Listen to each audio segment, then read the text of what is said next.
My name is Alexis Scott, and this is the Alexis Scott Studio Podcast. So, we are back again with episode 4, and I'm really excited. You guys have been really supportive.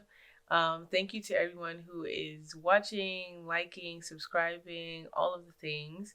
That makes me very happy and proud. So, thank you for that. Last week we talked about perfectionism in an imperfect world, and this week we are talking about diversity, equity, and inclusion. Oh my. Okay.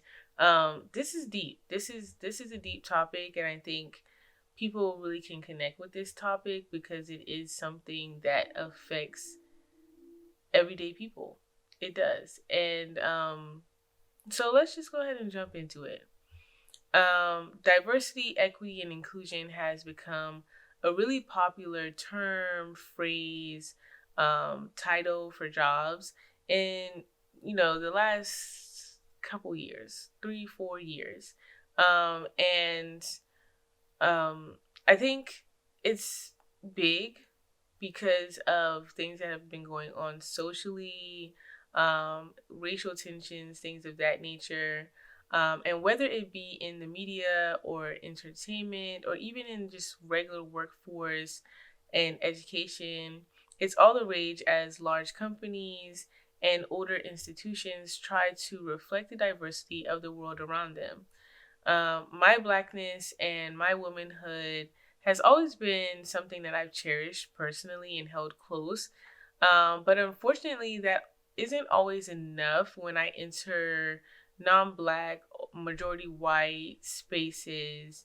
Now, this isn't a rant about all the things that are wrong or all the things that need to change, but it is just me sharing my thoughts on something that affects a lot of us and our career trajectory. In this episode, I will share some facts about inclusion, diversity, and all the things, focused primarily on North America. And of course, my thoughts and experiences will be mixed in. So, inclusion, by definition, is the practice or policy of providing equal access to opportunities and resources for people who might otherwise be excluded or marginalized, such as those who have physical or intellectual disabilities and members of other minority groups. Um, the very public discourse about this topic online and elsewhere is interesting to say the least. Like I said before, whether it's in entertainment or education or the workforce, people of all races, colors, creeds, religions, sexual orientations, all of that, they have something to say. And they are posting it, they're talking about it. Um, and they're talking about how it affects their communities, whether they like it or don't. And I think that's interesting. It's an interesting topic to discuss, especially when it's coming from people who are not in agreement with it. But I like facts and I like statistics, so I gathered some to share. But first, I want to share why I think that the promotion and support of diversity, equity, and inclusion initiatives is so important. I've said this before, and I truly believe that we are all unique in who we are, where we come from, and the experiences that we've had. With that, I also believe that we all bring something to the table. When you have a team with people from different backgrounds, cultures, and walks of life, it sparks innovation, it sparks creativity, and it sparks forward thinking. Why? Because our unique experiences shape our perspectives and ways of thinking, allowing us to have unique thoughts, which then translate and lead to unique actions. Diverse teams allow us to tap into that broader range of thinking and creativity to then produce work that impacts broader audiences. It's like when you see an ad for a product or service that misses the mark completely and you think to yourself, there's no way XYZ type of person works in advertising or marketing in that company. Or you watch a TV show or a movie and you can tell that the writer's room is lacking diversity. And this is not just about race. This is about ability, like I said in the definition. Um, it can be an array of things, but it's all about how you perceive it as well. The need for diversity in the creative workspace is important, and so is equity. Equity requires us to be honest and involves fairness and justice. We have to acknowledge the systemic barriers that our fellow human beings experience and face in order to create that fair playing field. This includes actively working to eliminate biases in our hiring, promotion, and project assignment practices. It also includes mentorship and areas catered to growth, but also interactive training that is more than just checking the boxes. We've all experienced it, at least most of us probably. You get on to a new job and you start to do trainings for that job, and then they slide in that little implicit bias or um diversity, equity, and inclusion, and you watch a couple videos and maybe answer a few questions, and that's it. But it should be more than that. Creating these diverse and inclusive spaces with equitable policies is a lot of work, but I believe that it leads to a great reward. The goal should be that people come to work as their most authentic selves without fear of judgment or exclusion. When people can be their authentic self at work, they perform better and they also support each other more. Now, this may sound like lollipops and rainbows and like this utopian paradise, but these spaces can exist if we all take this work seriously. So, let's get into those facts that I promised earlier. Now, while preparing for this episode, I did my Googles, of course, and I came across a study done by Pew Research Center this past February. The study focused on diversity, equity, and inclusion, of course, within the workspace, and the insights that they share in the results of the survey are not really surprising, but they are informative.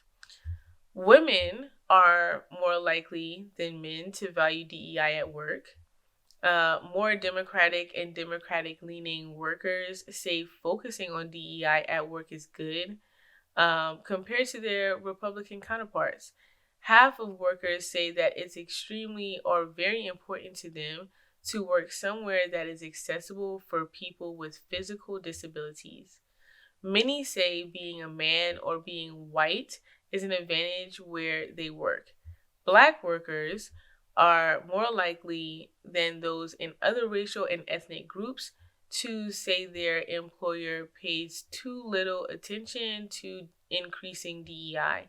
They're also among the most likely to say focusing on DEI at work is a good thing, while white workers are least likely to express this view. The comparison is 78% of black workers to 47% of white workers. Workers under 30 are the most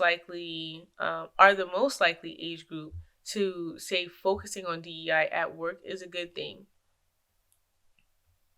So, what does this mean? Experts in this field say that leadership within these spaces have to champion DEI initiatives and support these initiatives with funding. The racial tensions in the U.S. after major events like the killing of George Floyd in 2020 sparked the DEI conversation, and as a way to save face, in the wake of high racial tensions, large corporations and institutions began to pledge money and resources to creating a better, more inclusive world. And it worked for a short time. They hired professionals, adopted training for employees, and things along those lines. And according to Indeed, from September 2019 to September 2020, job postings for diversity, inclusion, and belonging positions on the hiring website rose by 56.3%. And a LinkedIn study found that chief diversity and inclusion officer positions grew by 168.9% from 2019 to 2022. Those are two very big increases in very short time spans. And that's all great and dandy. But this past year, little over this past year, so probably about a year and a half now, the people hired with this influx of jobs are some of the first to be put on the chopping block when layoffs were raining down. The job losses, according to an ABC News article, are owed to several trends: a sluggish economy that prompted cost cuts, a softening of the scrutiny that held corporations to account over racial injustice, and a rise in conservative backlash against DEI. How do we move forward? That's the real question. Like, how do we get to the next step? First, my thoughts here are for you as an individual to generate your own thoughts about diversity, equity, and inclusion. There will come a day when someone asks you your thoughts, especially if you fall into one of these minority categories, and you made it past somehow, right? You're at work, you're doing your job, whatever job that you actually signed up for, and you made it past the barriers, and someone is going to come and ask you, what do you think we should do about this problem, about this situation? And they are going to expect you to have an answer because you fit into that group, no matter what the group is, whether it's a racial group, whether it's because of your sexual orientation, whether it's because of your abilities.